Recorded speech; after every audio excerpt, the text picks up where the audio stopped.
There's Gage. The Oilers win it 6-3 over the Vegas Golden Knights. Goodbye. Oh, lovely.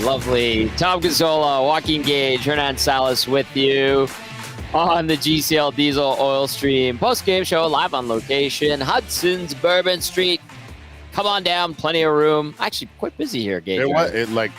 Some people were just here for the game, obviously. Yeah. And filed out. There was a lot of people in here tonight. There really was. I think we're going to see the next wave of people coming in. The dinner crowd, obviously. Lots of people shopping for Christmas. Good vibes all around here. And the Oilers add to that with the win. They're 5th in a row. And, of course, we want to break it all down for you. And you can get in on the conversation. You can text us 780-218-9999. Get into the nasty chat if you're watching on YouTube as well. Hit that thumbs up button. Share, subscribe, all that good stuff. Thank you, Jackie. Oh, Jackie's been awesome all day today. The best, Jackie. She is fantastic. Wow. Come down just to see Jackie. She's a bubble bath last night? And she's all fired up. Both today. of you had bubble baths last night. Right. Oh, there's CB. Your lovely wife Meg is here. Your boy Bodie's here. I met him for the first time. Yeah. And Steve, Adam, Jackie, Roxana, who's training today. Fantastic crew here. Jeff behind the bar, Colby behind the bar.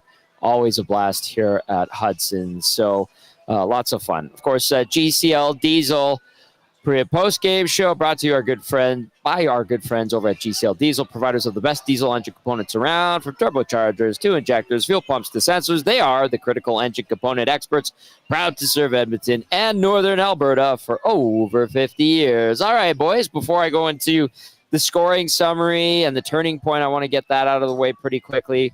I just want to get some initial thoughts. Gage, we'll start with you, and we'll get a thought from Hernan as well. Go ahead, boys, whoever wants it. Well, I'll start if that's okay with you, Hernan. Yeah, of course, buddy. Oh, okay. All right. Now we're buds.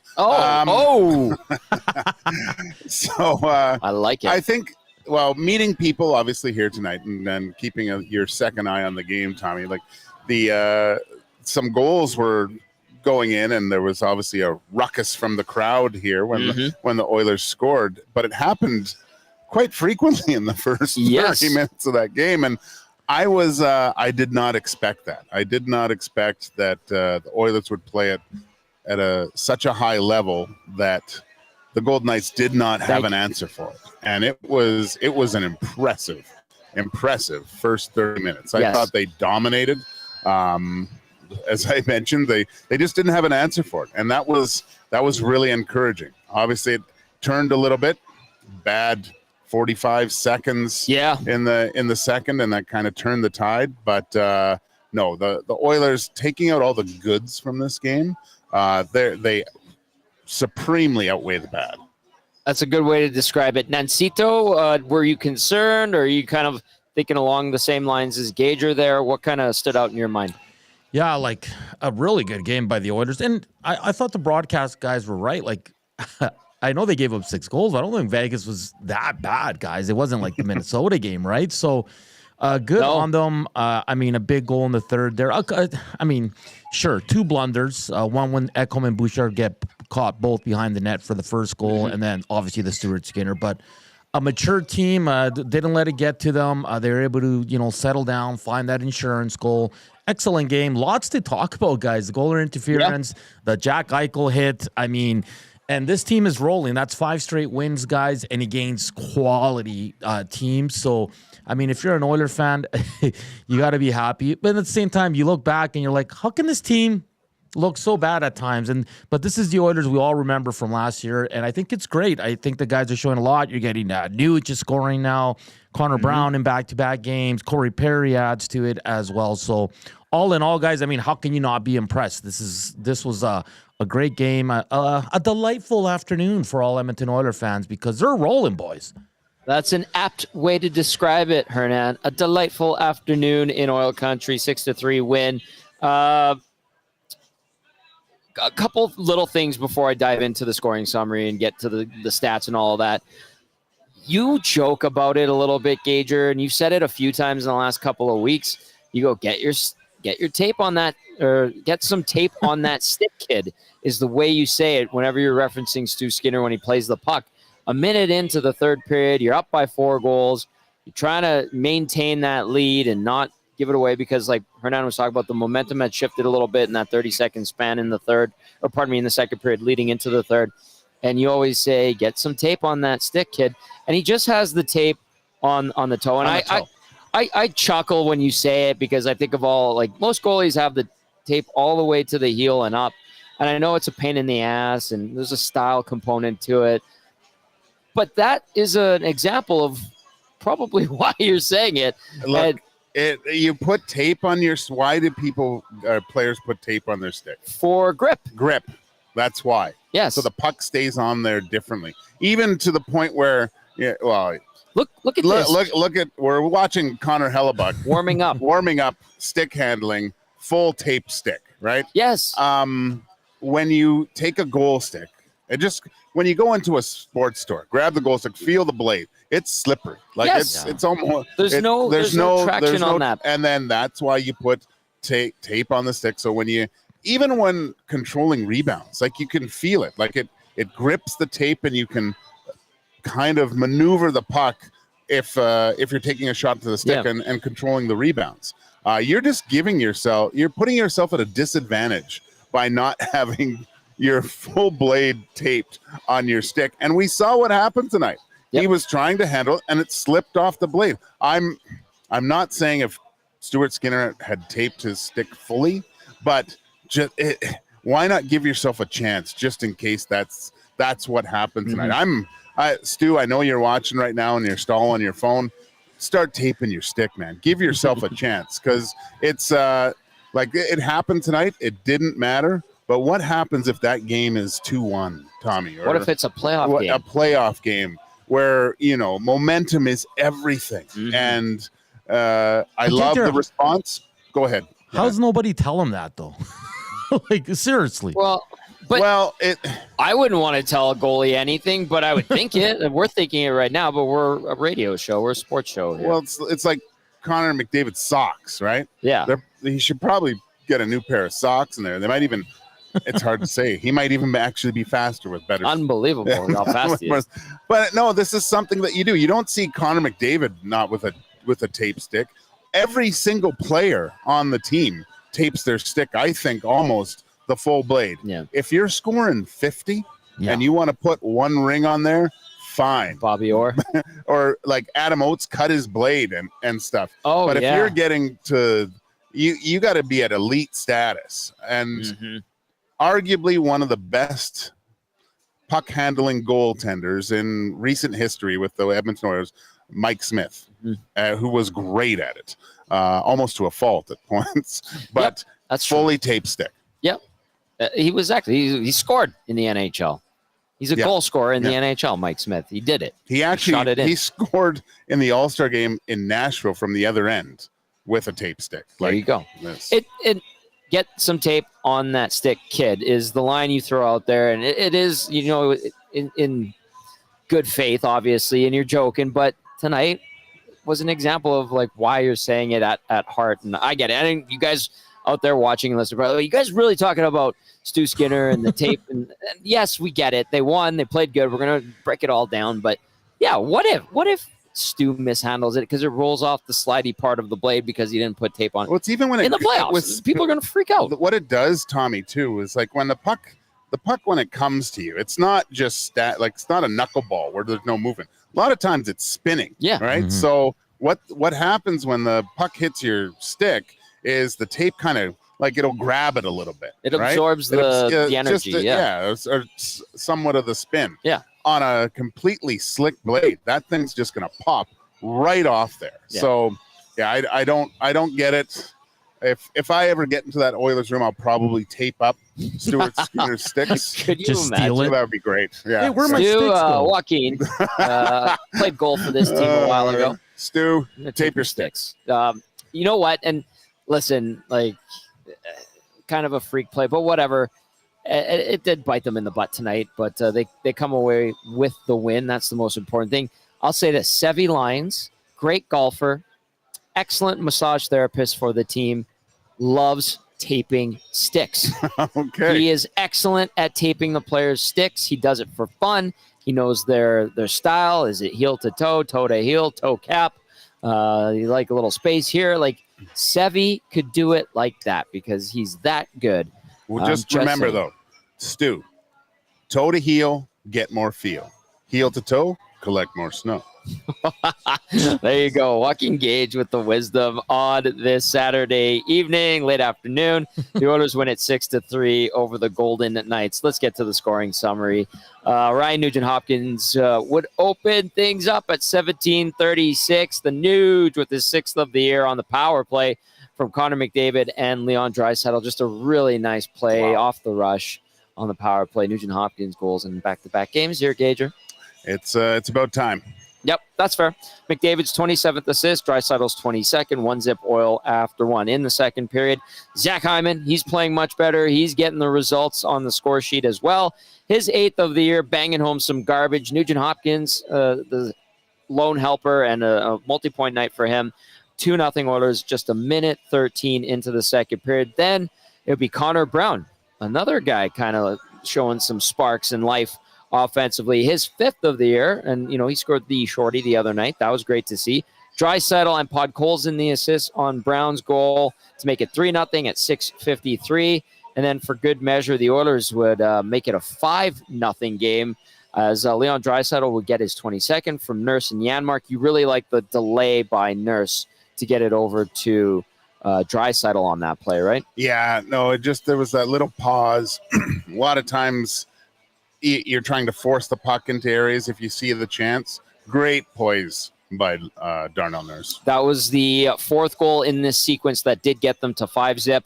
That goal coming at 10:46, and then shortly after at 12:53, Corey Perry. Really nice shot, and layers in front. I think we saw that a lot tonight. Definitely not the case like the last game against the Vegas Golden Knights.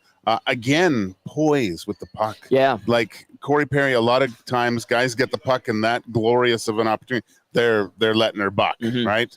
Corey Perry holds it, kind of changes the angle, finds a spot, and puts it there. Great shot. Goal scorer's goal. Yeah. I like that, showing flashes of the old Corey Perry, which he still got some of that left. His 6th of the year from Connor Brown, another multi-point game. Derek Ryan. He's got points in back-to-back games. That's great to see, too. 12:53 time of that goal, 5-0 Edmonton. However, this is where there would be a bit of a shift in momentum. Victor Olofsson, his 5th of the year from Hertl, and Hannafin at 15:35 to make it 5-1. You're going, that's okay. The Oilers are going to be just fine. But less than 30 seconds later, it would be Ivan Barbashev, his 15th, from Hannafin and Eichel. And they called it off, and they were saying there was goalie interference. And we both looked at it, Tommy, and we're like, we were tired of it. Shouldn't have. Yeah. The Vegas Golden Knights shouldn't have even had to challenge that. That was a good goal. Yeah, and Stu did this, Hernan, and Gager goes, "Don't do that." No. Why? Well, but when you see the replay, guys, like that was such a bad call. Like, yes, yeah. Thank you. Of course, we want, if it benefits the Oilers, but as soon as you saw it, it's like, that's going to get overturned. That's a good goal. Of course. He did nothing. Nothing Yeah. wrong, Mark Stone, that is. Nope. 5-2 at that point. So the Oilers with the 3-goal lead going into the third period. Things are looking good. People having a good time. But like we were saying, get some tape on that stick, kid, because a minute in, Howden, the shorty, unassisted officially, but give credit to Stu Skinner, coughing it up to Brett Howden, falling at the other side of the net, and that would make it 5-3. We said it got a little bit tense in there. Yeah. However, just 38 seconds later, Jeff Skinner, his 6th of the season from Matias Ekholm and Darnell Nurse. Ekholm 9 assists, Nurse 12. He's having a very good season, Darnell is, as Skinner kind of gets everybody back into a place of confidence in the building, and the Oilers go on to win. What a response, Tommy. That was perfect. I mean, it happened last game, too. There was just a quick responses to teams, and to seal it away. That's the sign of a mature team. Yep. And really good to see Jeff Skinner, I think, kind of scoring at home, too, in that type of situation. I know it's this... it's the 6-3 goal or what have you, and it's like, okay, well, this game should have been put away a long time ago. But absolutely, I think for Jeff Skinner scoring that could be a turning point for him, because although looking at the score sheet, it shouldn't mean a lot, but I think at that time, at that point of the game, I would almost put that as the game winner, right? That's what sealed it, because we talked about too. It kind of it's hard to tell on the TV, but it seemed like it relaxed everyone. Even in here at Hudson's, everyone had a breath, a sigh of relief, so to speak. And, and the Oilers seemed to roll from there. So really big goal. And for Jeff Skinner to feel like he contributed in a way that maybe he hasn't been. No, he hasn't been so far this season. I think that can do wonders for someone's confidence going forward. And you know what? That was going to be and is going to be the turning point of the game, presented by Advantage Sports Medicine and Physiotherapy, because at Advantage Sport Medicine and Physiotherapy, we treat you like the pros. Our multidisciplinary team includes sports medicine physicians, along with highly skilled physiotherapists, strength and conditioning coaches, and massage therapists like Sevi Lines, who's great at taping sticks. Whether you're recovering from an injury or looking to enhance performance, we treat you like a pro using the same locker room approach, trusted by the best in the game. Gager, I do think that is the turning point, because like you said, it settled things. People here at Hudson's, Bourbon Street, it settled things at Rogers Place, probably settled the bench, probably settled Stu Skinner a little bit too, right? Oh, yeah. You see your team come by and see you boys picked one up for you too. Right? Yeah. And so you're like, okay, they did something for me. And you saw that afterwards. Stuart Skinner made like 3 or 4 pretty good saves after that point of the game, and just completely shutting it down. So I think you're bang on with that, Tommy. That is the turning point of the game, which is kind of weird to say, but I think that's a credit to the Vegas Golden Knights. You know, they're a really, really good hockey team. On the broadcast, you heard it. It didn't seem like they played that bad, but I know people are going to say, "Oh, they hit so many posts, things like that." They did. I don't post, miss the net. I don't care. It didn't go in the net. It doesn't bother me that they hit 3 or 4 posts. The Oilers had the one bar, I believe it was Bouchard. Yeah. Maybe there was another one in there, but the amount of pucks that went towards the Oilers net tonight was impressive. I think it ended up around being somewhere between 80 to 85 because shots on goal officially tonight ended up being 41-34. There's your lovely wife, Megan. Yeah, there she goes. She's had enough of me. Oh, she's great. We had a lot of great conversations. Megan, good to see you. Lovely to see you. Shots on goal for you. Give her a kiss. Kiss her goodbye. That's beautiful. Oh, there they go. Bye, Megan. Good to see you. No tongue, Tommy. Oh, okay. That's for later. That was adorable. Shots on goal, 41-34 in favor of Vegas. Face-offs, 57.6% to 42.4 in favor of Vegas. This is a rare night the Oilers lose on the face-off dot. Power play, 1 for 2. PK, 1 for 1. There's your son, Bodie. Bye, guys. Nice to meet you. See you, Matty. Hits, 31-18 in favor of the Golden Knights. Block shots, 23-11 in favor of the Oilers. Giveaways, 20 for the Edmonton Oilers, 17 for the Vegas Golden Knights. 5 takeaways for Edmonton, 1 officially for the VGK. 6-3 is your final. Edmonton, 5 straight victories. Hernan, Salas. I got to ask you guys about the Jack Eichel hit. I am blown away he wasn't even penalized. I'm not like, whatever. If you want to get him out of the game, sure. But guys, like that's the exact hit you're trying to get out of the game. I mean, again, he wasn't there to hurt him, but he hit him right in the numbers, guys, and 5 feet away from the boards. That was dangerous hit. I am surprised. Well, what do you guys think that wasn't even a penalty? It's a penalty. Yeah. It was. He forced him into the boards. Vulnerable position being 4 or 5 feet. Yep. Could have been very serious. The fact that it wasn't a penalty shocked us when we were discussing it, and then we saw Eichel in the box. Okay, I was thinking, well, and when he came out, I thought he was ejected. That's what I said. Did he get tossed? No, not going back to the bench. So, man, that's. The thing that's startling too, and you joked about it right after we saw the non-call, You're like, well, the league doesn't care about hitting from behind. They don't. They kind of don't. They don't care about hitting from behind. Like, one of the most dangerous hits in the game, and there's nothing done about it. Like, nope.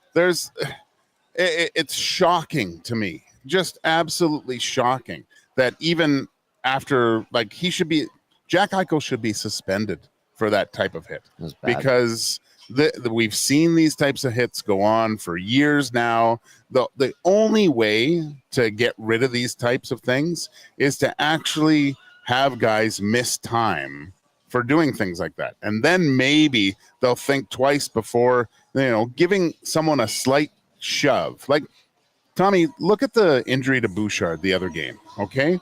The injury to Bouchard happened because it was Bouchard didn't brace himself. He didn't brace himself for that. But, so now you're getting into that weird kind of zone where, okay, my backs, I don't expect someone to hit me in the back because I'm in a vulnerable position. Right. But then you get hit, and it doesn't have to be hard. No.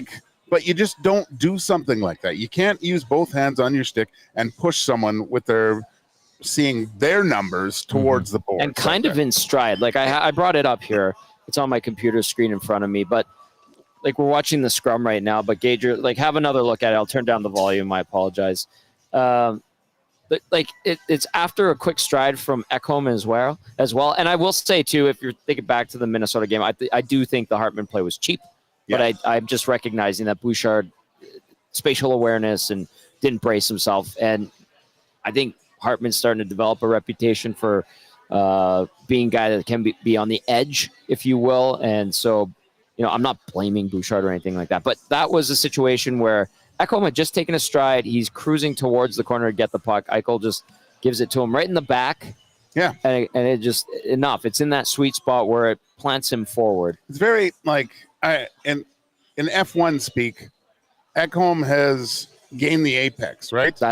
And so right then he's got kind of the right of way.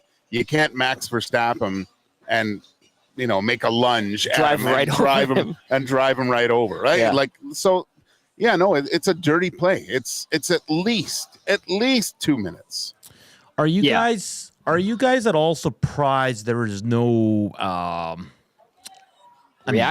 reaction to it? Like, even in the third? Well, there was. I would say there was. There was some stinky gloves and stuff. Look, it's a different time. And if you look at the personnel on the ice, who's going to play man? Yeah, who's really going to do something there? Yeah. Ekholm got up and he gave it to him. But Stone gets in. I'd like to see someone go grab Stone right there. Stone's a big guy. Oh yeah, he's a tough kid too. So I mean, the Knights, I liked it all. I thought it was a very emotional game. They handled it okay. Both sides. Yeah. If Ekholm's laying still on the ground, then you beat the living. Then I think someone's got to grab him. But the fact that Ekholm got back up and kind of, he was, and it got feisty after that, which I liked. I like that too. All right, 6-3, the Oilers win it over the Vegas Golden Knights. Let us know your thoughts. Reed Wilkins, who worked the room, texting in, says, ref said he didn't think Eichel hit was forceful enough for a penalty. That's what the official told Matias Ekholm. Oh, but forceful enough or not, it's a vulnerable position. Yeah, you don't touch someone when they're in that position. Like, no one's going to go into the boards like Ekholm did. Like, you're not just going to throw yourself in there. And he's not that type of player too. So, you know how we talk about veterans getting the benefit of the doubt? Yeah. That's the case where, gosh, Ekholm went flying into the boards there. There had to have been something there. That's when you call it. And if, in the reviews and you see maybe there was a little bit of embellishment, then you go, okay, we gotta keep our eye on this guy. Like, there's some players in the league. But that's a penalty, man. A very dangerous play. Oh, all right. Reed follows up. Thank you, Reed, by the way, who was in the Oilers locker room. Reed says, he said Connor was told it happened in a battle. What? That is... Jeez. So to recap really quickly for those listening and watching, Reed Wilkins just texted this to me. He was just in the Oilers locker room. Reed texts, said ref said he didn't think Eichel hit was forceful enough for a penalty. He said Connor was told it happened in a battle. That was a puck race. That's not a battle. That's I would be embarrassed if I was the ref giving that quote, because that means the game's getting a little bit too quick for you. Good point. The Ekholm had clearly established position in front of Eichel going into the boards. Yes, that's fine to follow in, right? That's okay. But man, that I don't like it at all. No, it's been a precedent from the league not to do anything about this. I don't like it. It's awful. Yeah, I'm kind of watching Cam Talbot here. Is Cam Talbot getting honored tonight? He might be. I know he got to 300 wins. Go ahead, Hernan. No, I was just gonna say there was a similar hit, Quinn Hughes, I think in Ottawa, where he got kicked out of the game. Like, look at the two play guys, and it's the exact same. So for me, a little bizarre there that that's the route they want to take. But it is what it is. I was just rewatching it. I'm looking at Cam Talbot's stats, guys, and I don't see. He's at 251 wins, 502 games, so I have no idea. 600, maybe it's 500 games. I don't know, but they're honoring him on the ice at Little Caesars Arena. He's not playing. He's in a suit. I can't remember if he got hurt or not, but he's hurt. Yeah, he's a good man, Cam Talbot, and I'm personally very happy for him that he has found success after his time in Edmonton, where he had his best season, by the way. Really, really good. Yeah, really good to see him. That was a hell of a season, man. What do you have? Like 73 starts. Yeah. He beat Grant Fear's wins record for the Oilers in franchise history. Talbot's I'll say it, great guy. He's a very, I would say, underrated goaltender in some respects. Like, okay, so it's 500 games. That's pretty impressive, yeah. Man. That's a lot more than me. From the University of Alabama. Wow. That's not a hockey hotbed. No. It's not the factory like Portland. It's not the factory at all. Yeah. I still talk to him from time to time. He's a great man. So congratulations, Cam Talbot. All right, Nan, so you got something there that you want to hit on? No, I was just gonna. You guys were talking about Talbot. I was just gonna say the star of that year was Letestu. Are you just saying that because Reed's listening? That's Reed's guy. Yeah, that's his boy. And actually, Lee Letestu, Mark's brother, came out and played Friday Night Hockey 2 weeks ago with us. He's still a pretty good player, good wheels. And the Letestus are really good guys. I really enjoyed Mark. We would talk video games quite a bit. Oh, really? Yeah. We'd finish up the interview, and he'd be like, "What game are you playing?" I'm like, "I'm playing Battlefield World War I." And he's like, "Yeah, I played that one. It's not bad." We're dorks like that. But speaking of goalies, we're talking about Cam Talbot being honored in Detroit for his 500 games. Waddy and Cloverdale texting in says Skinner now 5-0 against goalies on 4 nations face-off rosters. Enjoy your rest, King, says Waddy and Cloverdale. That's a good one. Like, and that comes, I think that's since the announcement. Yeah, for sure. Yeah, it's a mad Stu Skinner is a very effective Stu Skinner. Yes. I think.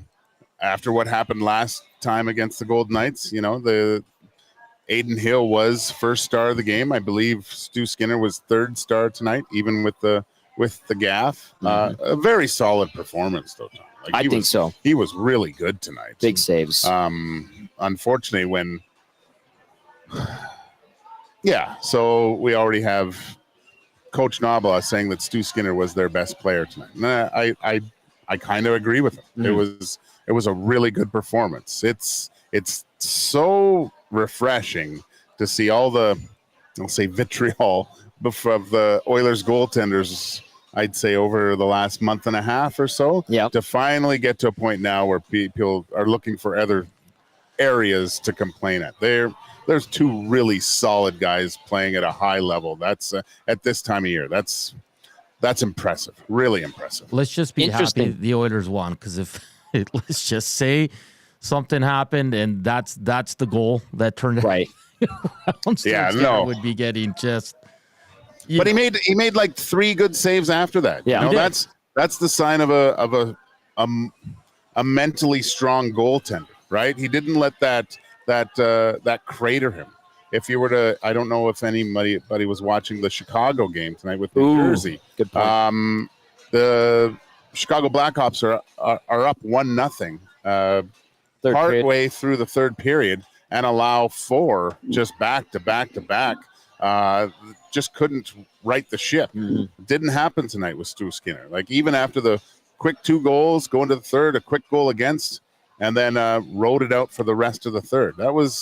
That's the sign of a not only a number 1 goalie, but a top echelon type goalie as well. You like to see it. Reed also adds this Knobloch quote from the Hall of Fame room. This was the goaltending I saw pretty much all of last year. That's a quote from Chris Knobloch in regard to Stu Skinner, who faced a lot of rubber tonight. And a guy who's a friend of the show and good dude overall, texted and said, even with 40 saves, Skinner will get roasted for the turnover. LOL. Yeah. And some people will give it to him, but we talk about it. Like, turnover, get some tape on that stick, kid, as Gage likes to jokingly say, but it comes from a good place. And he's right. That would have probably prevented that goal. But that's one. That's the lesson. You know how he always talks about, well, I'll take this as a lesson and I'll learn from it and be better. Maybe we see him with the full blade taped up next time. Do you remember the game? I believe it was in the playoffs when we went to play it in the stick. Yeah. Against LA.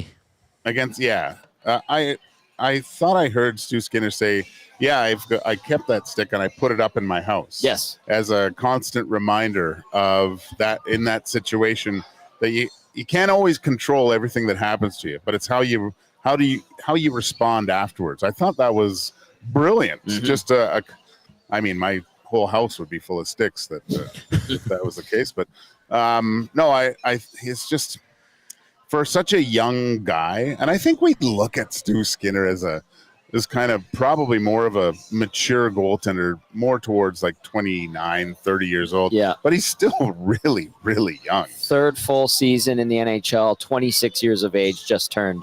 We got a bunch of hockey players in here. I think these guys are looking good. Yeah. You guys win today? Nice. Yeah, no big deal. They won. All right. They won a nice cold one too after their big win over at the Ice Palace.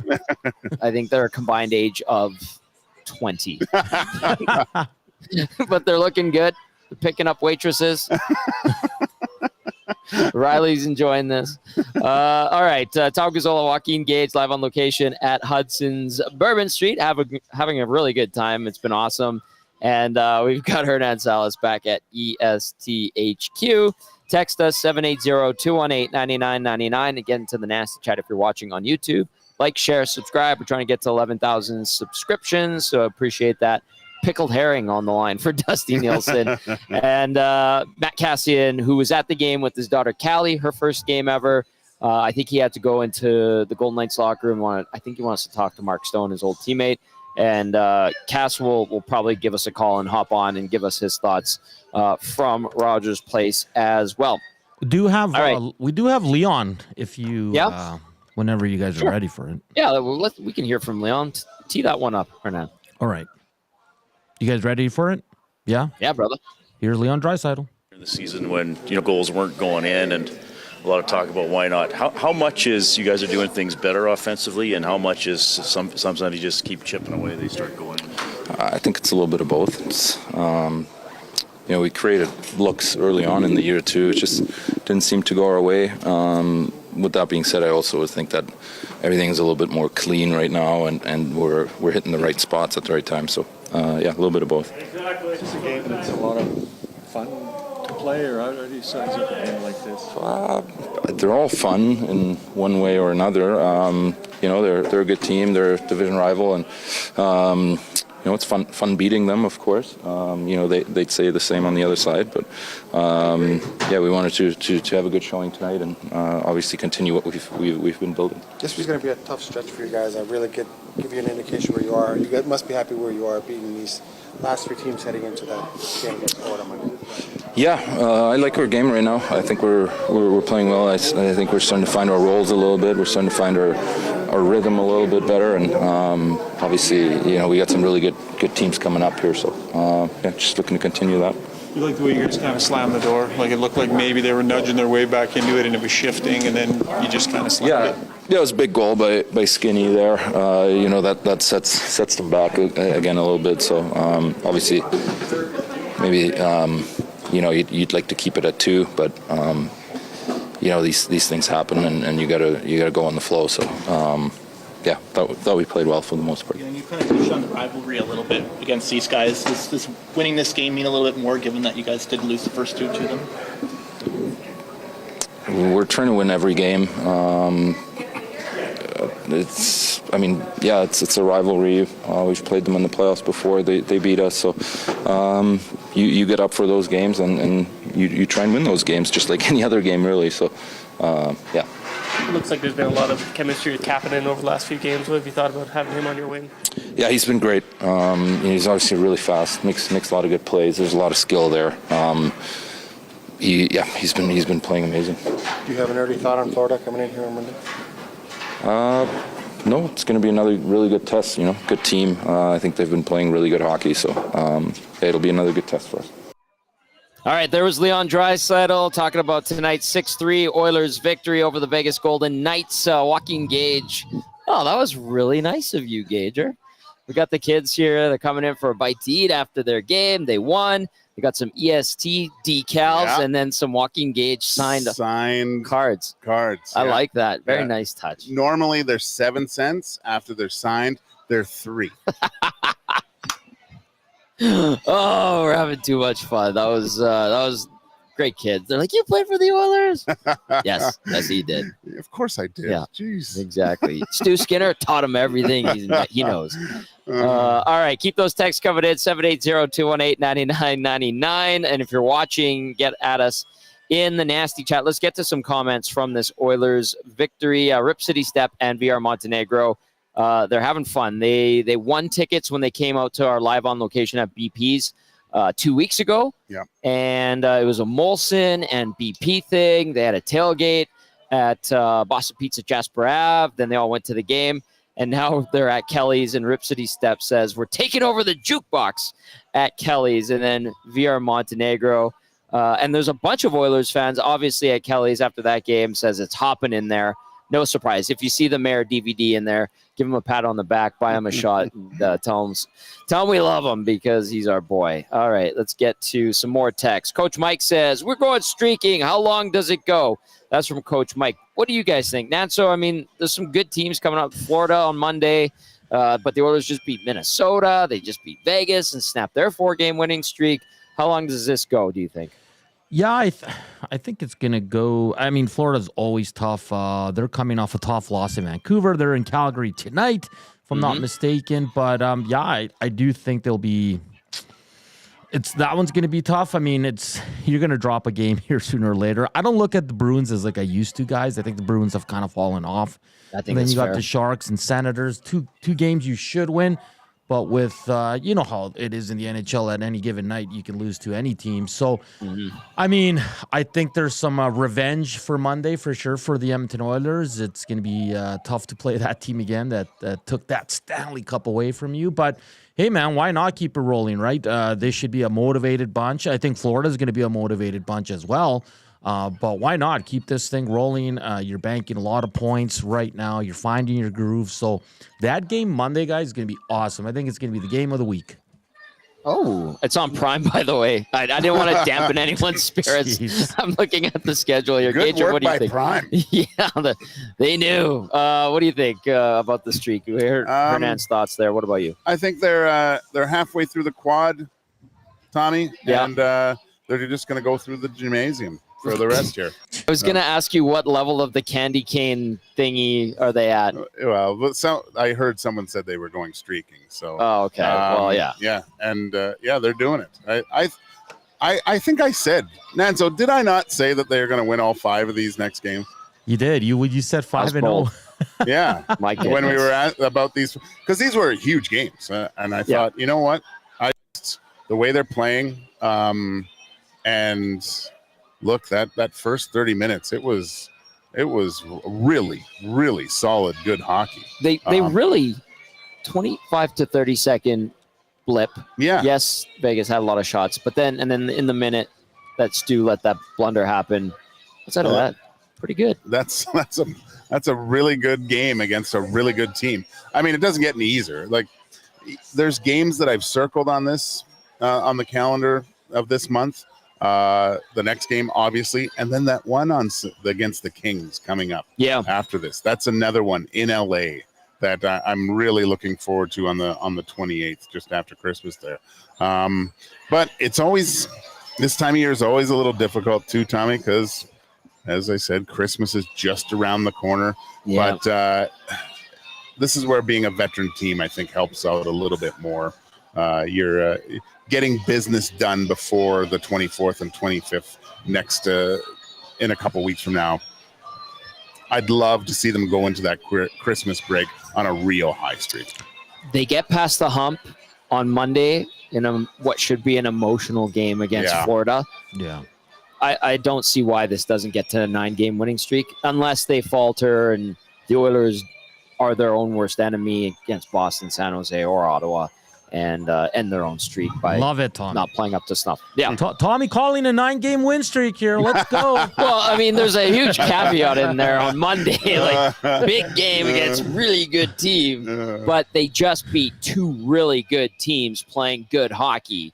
So more of what we saw tonight, minus that 30-second span, plus the flub from Skinner, and what we saw in Minnesota. I think we're talking about a 6-gamer by Monday night if they continue with that type of performance. Good question there. You guys want to hear from Matias Ekholm? Yeah, I'm curious to hear what he had to say. Elaborate on that play with Jack Eichel. Go ahead, Hernan. Here we go. Matias, and obviously not perfect for you guys, but you like the way you shut the door again when they were coming back into it? Yeah. Obviously, that was a tough one to give up in the start of the third there, but nice to get one back right away, kind of settle things down, and from there out, I thought we managed the game really well, and that's what it's going to come down to here. And the rest of the year, you got to be able to defend leads, and obviously we might have not wanted to concede those two in the end of the second, but that'll happen, and it was nice to see that we kind of locked it down after that. What do you think of the hit on yourself? Yeah, I don't know what to say. I think it's pretty self-explanatory. The explanation I got, he said that he didn't think the cross-check was that forceful. I kind of look at the whole picture. Obviously, I think it's a penalty.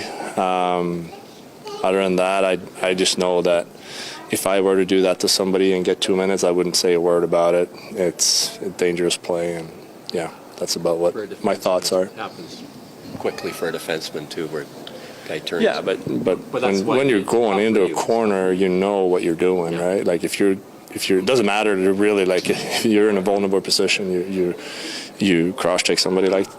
It doesn't matter how hard or how loose that is. It's the end result that, going head first into the boards, it's not very comfortable. Often an official go in for an intermission and come out and have a better sense of it. Did they maintain that right throughout? Did you say that after they looked at it? I guess. I don't know. What I heard from Connor right away was that he said it was a battle. I don't really see it as a battle. And then obviously you cool down in the intermission, and then I went out and I asked him, I need an explanation. Can you come talk? I won't say anything. And then that's what we did at the end of I think it was the last timeout. And yeah, I mean, that's what that is. I've had Francis for a long time. I respect him, but I think that he missed a call, and that's going to happen. But it's, it is what it is. Thankfully, I'm all good and everything's fine. But again, it is what it is, and I have my opinion on it, and he had his. All right, that is Matias Ekholm referring to Francis Chiron when he said, I've had Francis for a long time as a ref in the league. I can't argue with Ekholm. He's usually pretty well thought out and logical, and that was not a battle.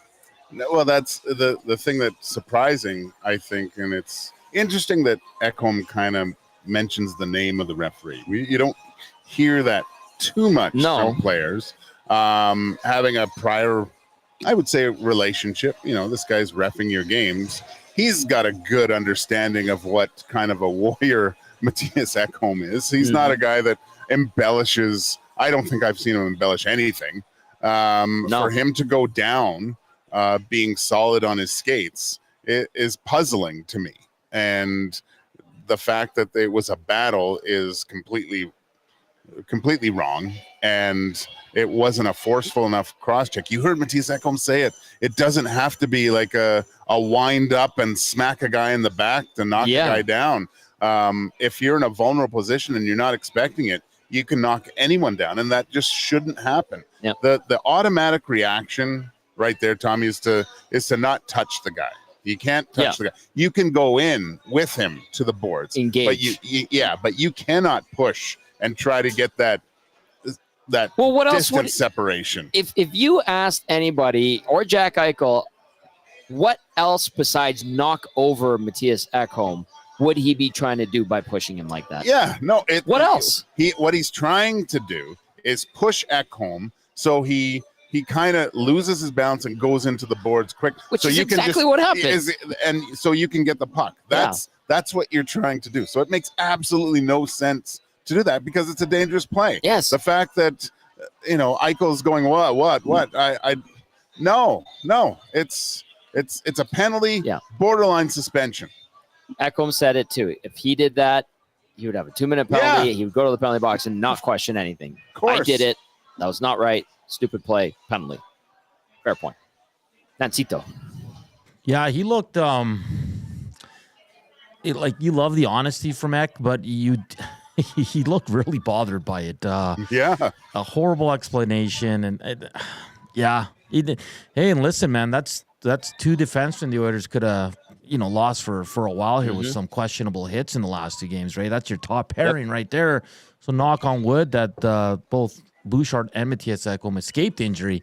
But yeah, a very, very dangerous play. I mean, at this point, you're not going to hear anything from Eichel. What is he going to say about the play, right? And then you're never going to hear from the ref. So it is what it is. But I'm glad he was very respectful in his answers and all that, and you wouldn't expect anything different. But yeah, a very dangerous hit.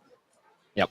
Let's get to some more texts here. 780-218-9999. The Oilers win it 6-3 over the Vegas Golden Knights. Give them a 5-game winning streak, and they next take on the Florida Panthers Monday night. Rebella 2.0. We saw Tommy Rebella here with his brother Vance Van Vandervan. If you didn't see it on our social media, Gager did a great job commentating and judging a chug off of 6 o'clocker lager between Tommy Rebella and Vance Van Vandervan with a guest appearance from Rob from the Grove. And Rebella 2.0 texts and says, Jackie here at Hudson's Bourbon Street was the real star tonight. She's been excellent. Her and Roxanne were great. I think that's Roxanne leaving right now. That was my first play-by-play I've ever done. Oh, you were a fan. I kind of messed up on the chugging part. I could have put a little bit of emphasis on the race itself. I kind of let it breathe, so to speak. Yeah. But overall, was absolutely disgusting. We're having fun here at Hudson's Bourbon Street. The Wolf texting in says, what did the Wolf say before the game? Skinner revenge tour. Skinner squared, hey? Oh, yeah. Yeah. Jeff Skinner with the goal to put the game on ice. It was the Advantage Sports Medicine and Physiotherapy turning point of the game. And Stu Skinner was excellent tonight. What did we say? The Skinner giveth and Skinner taketh away, or taketh. Cass is good. Yeah. Awesome. All right. One more text from Eden says, hey, boys, fun game today. I think the only lesson I learned today was regression to the mean is very real with Skinner stopping almost everything and the forward scoring on almost every chance. Compare that with what we saw earlier in the season. The Oilers were clicking at, what were they, like a 4% shooting percentage? Yeah. Yeah. So, regression to the mean, indeed, Eden, and I think it's bringing a big sigh of relief for those in oil country. All right, our other game analyst, Matt Cassian, who was at the game with his daughter, had a great afternoon, joins us now over the phone. Cass, we were just talking about the Ekholm hit that Eichel laid on him and the dangerous it was a dangerous hit. And then we were also talking about the way the Oilers overall played outside of a 30-second blip in the second period, and then the blunder by Skinner in the first minute to Brett Howden, pardon me. That was a pretty damn good game from the Oilers. What did you see in the rink tonight? Darth Vader's with us now. Oh, yeah. All right, we'll get that call sorted back. out. Yeah, we'll call him back. We'll get Cass on here. So I'll read a couple more texts. In the meantime, Stanley in YYC says that got a little closer than we wanted. Maybe let their foot off the gas at 5-zip. 74's gaff with the puck was saved by 53's power play goal. Vegas still pushed hard, but that was the turning point. Good to get 6 out of 6 points so far in this stretch of games. That text from Stanley in YYC. Mac Lamech says some notes. Good game by the Oilers. Terrible non-call against Eichel in the second. It's disappointing that the Oilers did absolutely nothing to retaliate. Great that the Oilers' depth scoring is alive and well. Blip on the radar for what was a solid performance by Stu Skinner. Let's leave him alone for once. That's from Mac Lamech. Pat in the county says Stripes had a rough night. Yes. Francis Sharon was called out by Matias Ekholm. Ryan from Saskatchewan texting in says very entertaining game. Oilers buried their chances and won special teams battle. Skinner was excellent. Going to win most nights when that's the case. Enjoy the night, boys. All right, he's back. Let's try this again. All right, Cass, you sounded like Darth Vader last time. Sounds like you're good to go. Your thoughts on the Oilers' 6-3 win over the Golden Knights? Give me a sec, guys. He's got the voice changer 2000. It's the talk boy. He's trying to get reservations at the Plaza right now, I guess. This is Kevin McAllister, the father. Oh gosh, that's pretty funny. That is. I get a kick out of that. All right, 1 of 15 games on the schedule. Go ahead, guys. We're watching Detroit beat Toronto right now, 1-0. All right, Cass, third time's the charm. How are we doing? No, he's not there. No. That's all right. That's okay. Yeah. Tell Cass he's got the rest of the night off, Nanso. Sorry, boys. I can't seem to. I don't know why he's coming in like Darth Vader. We can try one more time. I'll send you a message there in the chat. Okay. Sure. All right. Let's get to some nasty chats as well. What's going on? Quaddy texting in. Aggression to the mean, says Quaddy. I don't know. I'm not seeing anything. You know what's another good something that the Edmonton Oilers feather in their cap that they can take from this game, Tommy, is the fact that they learned how to score against Adin Hill. Right? Yeah. Good point. That's big. I mean, especially after last game, the way he looked. We talked about it in the pregame show how establishing that net front presence was going to be important tonight. You saw a lot of like moving screens. I look at the Hyman goal as a perfect example. Like he basically scores from his butt. But where is he at that point? Just right on top of the crease. Yeah. Right. So it wasn't an easy night for Adin Hill. I said it after that first game. Although it was a shutout, I felt it was a very easy shutout for Adin Hill because I think I counted only 1 second chance opportunity. He did make an unreal save on Ryan Nugent-Hopkins on that chance, but there just wasn't. He didn't have to locate the puck. He could see everything. He didn't have to worry about or other players coming to the net, worrying about rebounds. This is a good game, another good game for the Oilers coaching staff to take these types of clips and to show what makes them successful against a good, solid, structured defensive team like the Vegas Golden Knights. Yeah, they should have a nice sequence of highlights to show their guys that they need to get them back into thinking the game the right way if or when the Oilers dip again, because this last week or two, lots of good examples, like you said, Gage. All right, Cass, are you there? No? Hernan? No, it keeps coming in the same way. All right, let's tell Cass he's got the rest of the night off. Gager's got this well in hand. It's all good. I hope Cass had a wonderful night with his daughter. Probably a good time. Yeah. Lots of family today. I like it. It's really good. The mall is just teeming with kids. Yeah. Sorry, boys. I just he kept coming in like Darth Vader. I all the settings are correct, but it's just I know Benny told me because I saw him when I got here. He said the phone was acting up today. So yeah, sorry about that, boys. Gager, yeah. Well, bring the heat, man. So you're interrupting our lovely discussion about family. at the holiday season and you just had to come in, talk about Cass, and ruin a tearful, joyful holiday season moment. Way to go. Sorry. Cass says right. he loves you guys too. So We love him. He's great. Hope you had a good time. But yeah, you're right. Lots of family around here. People feeling good. Oil country happy. Okay, well, let's do this. Let's get to the player of the game, brought to you by Damon Bunting. Remax Elite. Hernan's going to bring us the player of the game. Damon Bunting, consistent. There's Brody, part of the Combine crew. Good to see you. Oh, boy. David Bunting, consistent top producing realtor in Greater Edmonton and among Western Canadian RE/MAX realtors. He and his team would love to help you find that right home or make the move from your current home. Community-driven, understands what it takes to make a difference in our city. Check him out, DamonBunting.com, or visit his Instagram at Damon Bunting Real Estate. That family, speaking of family, great. Bunting's fantastic. Brody from the Combine crew just came and dapped it up. The Combine crew, great family as well. Hernan, please take it away. The RE/MAX Elite player of the game. A lot of good options, obviously, boys, when they win 6-3. But I went with Draisaitl last game. I know he had 3 points on the night, but I'm going to switch it up. I'm going to go with a guy who had 2 assists, was an absolute rocks, playing the best hockey we've seen in a long time. He's just at another level right now. Darnell Nurse is going to get the player of the game. 2 assists, 23-21 time on ice to lead all defensemen. 4 shots, 1 block, 2 hits. I thought he was a force in that pass he set up. Who was it? Draisaitl. Draisaitl, yeah. Just a great pass after the janitor missed him seconds earlier wide open. But, yeah, for me, Darnell Nurse was rock solid again tonight, and I think he deserves it. So, Damon Bunting, player of the game. Good old Darnell Nurse, and I think his sister was in attendance. Oh, nice. 4 players on the Oilers. Speaking of family, 4 players on the Oilers with multi-point games. Nurse, like Nanso mentioned, one of them. You also had Nugent Hopkins with a goal and an assist.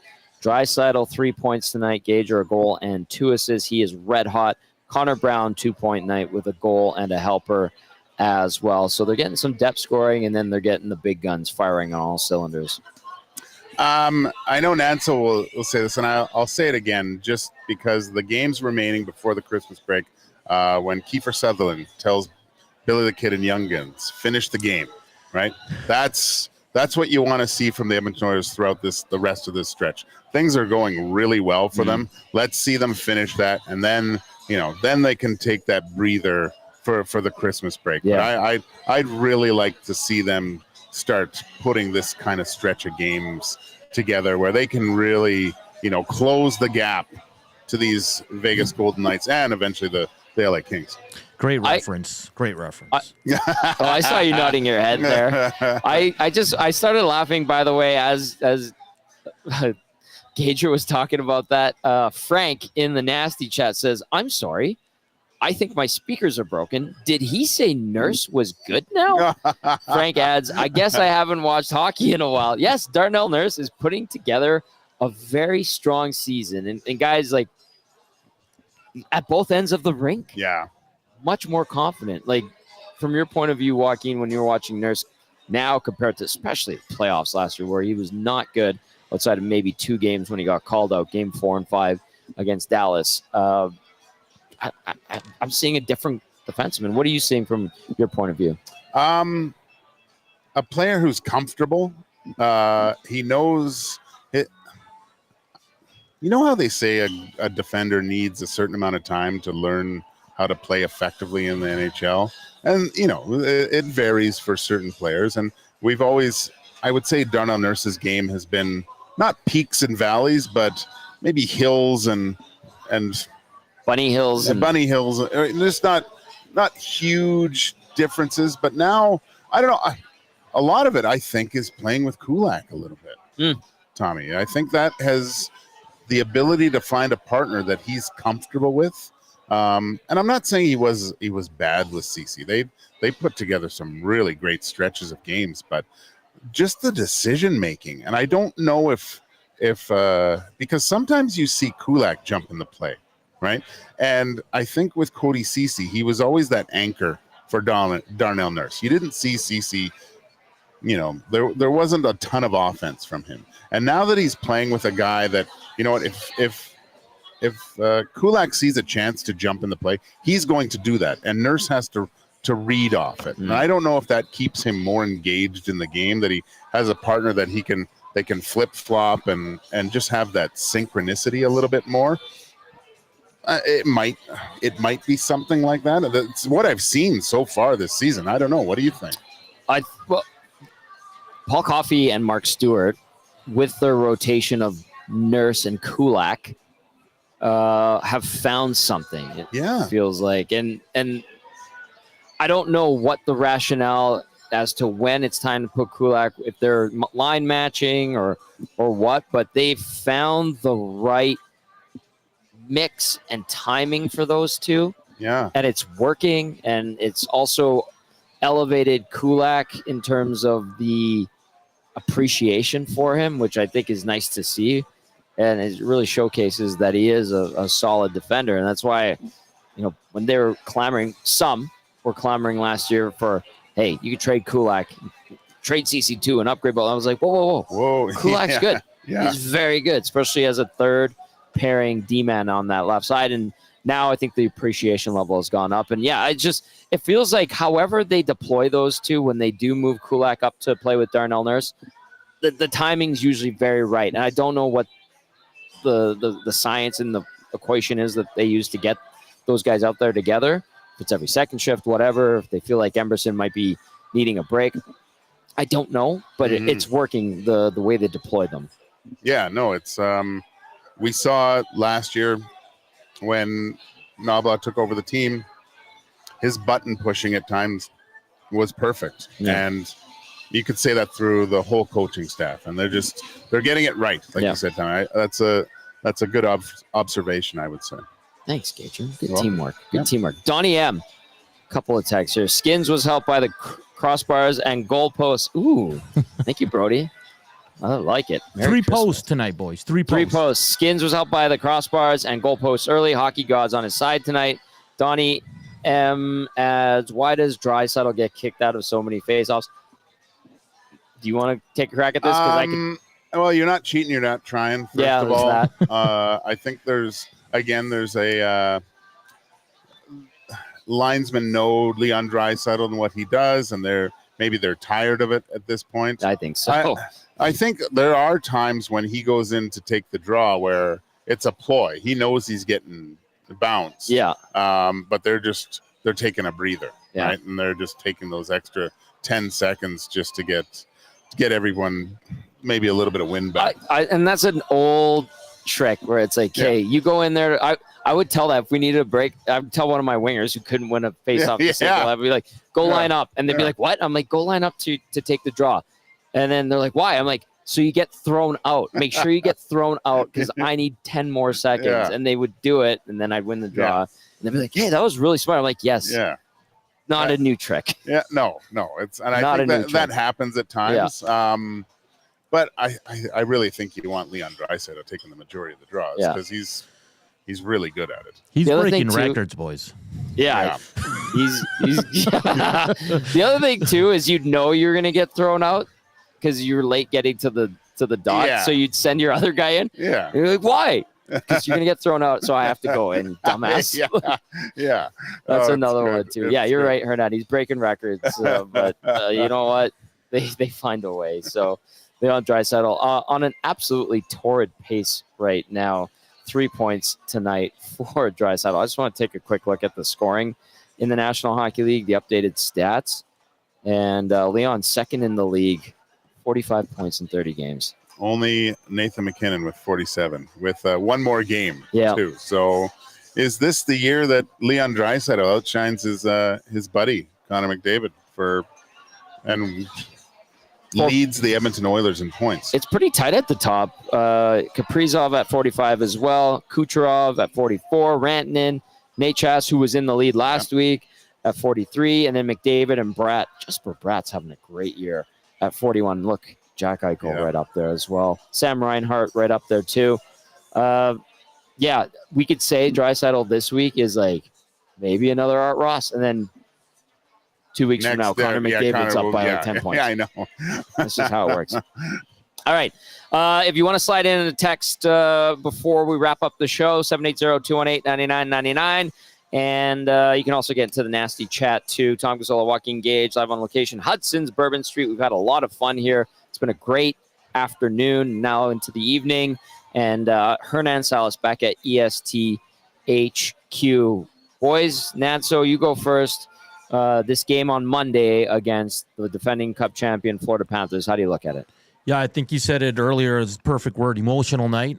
These two teams battled it out. It was a roller coaster. It was great times, but Florida came out on top. So I think the Oilers are going to be really motivated for this. And they're playing some excellent hockey, guys. I don't see them taking the foot off the gas at all here going into Monday. The boys probably relax tonight, have a few bevies, and celebrate the 5-game win streak. Back at it tomorrow. And then Monday, guys, it's going to be a great game. That's a really good team over there. They made some changes, but they've been good for most of the season. I'm intrigued to see how they fare tonight against Calgary. That might lead a lot into, if they lose this one, guys, like they're going to come in a feisty bunch. But I can't wait for Monday, guys. It's going to be a great game. Looking forward to it. All right, Gager, your thoughts? Yeah, just you want to keep this train rolling. The level of play throughout the whole lineup has been really, really good. You don't want to take a step back. And I think the Oilers are at an advantage with the teams that they're playing. These are the measuring sticks of where you are. But slowly but surely, the Edmonton Oilers are becoming the measuring stick of the NHL. If they go through this and can find a way to get another 2 points, and it's a huge 2 points. Like to pull 2 out of Florida will mean a lot by the end of the season. Like these are huge points. You always look back to the end of the year, goes, oh, you know, that game we should have locked that one down, or the missed opportunities for the final placing. And then, you know, a little bit of Chunga's revenge, I think, is in order here. We all know how last season ended with Florida hoisting the Stanley Cup. I'm sure there'll be a little bit extra motivation from the Edmonton Oilers, being the majority of these guys that are on this team were part of that whole experience. How about this? The Florida Panthers and the Edmonton Oilers both, as of right now, prior to Florida playing Calgary tonight, 18-10-2 on the season. They're on a collision course. Oh, my. Bring on Prime Monday. It's going to be great. I did see one theory about Darnell Nurse that I want to read about Darnell that JM sends in. Says, Nurse theory. Having a baby a couple of seasons ago might have taken a lot out of him. Nurse seems like the kind of guy that would help when the baby gets up at night, which will knock anyone down a few. It's beautiful. It is, but isn't he on his third child? He got 2 for sure. Yeah, so yeah. Maybe he's better playing zone. I don't know. Whatever. Well said. Oh man, the family theme has been great. What a fun show. Actually, both shows have been a lot of fun. A big thank you to Steve and Adam, who are right there. Jackie, who's been excellent, and Roxana, who's getting her first shift in, or one of her first shifts. She was being trained today. Kobe over at the bar, Jeff over at the bar, and the entire staff here at Hudson's Bourbon Street. Always a blast to be down here. Gager, thank you. Oh, you're a glue guy, just like Jason Milne. I'm good off the bench, Tommy. Hey-o. That was lovely to see those kids. They lit up when you gave them their signed cards, and I gave them EST decals. Not as cool. They better not be in the spokes of your bikes. That's right. That's going to do it for the GCL Diesel Oil Stream post-game show. For Hernan, Salas, and Joaquin Gage, I'm Tom Gazzola saying thank you for listening. Thank you for watching. Have a great rest of your weekend. Ciao for now.